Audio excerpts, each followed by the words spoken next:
Ako si Rick Santaan, isang mananato. Katuwa ko ng lahat. Tambay, artista, musikero, doktor, pare, politiko o manloloko.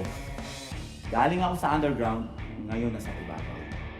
Natikman ko na lahat ng pwede. Kaya ang best na rin muntik madali. Bawat disenyong aking nilikha, iba't ibang pagkatao ang aking nakikilala. May nakakatawa. At wala ang kakwenta-kwenta. Nakikinig ako sa istorya nila at tinatato sa katawan nila. Ang hindi ko alam na bawat karayom na bumaon sa mga lumipas na panahon, istorya ko pala. Ako si Ricky, isang mananato. Hindi mo ako pwedeng kalimutan.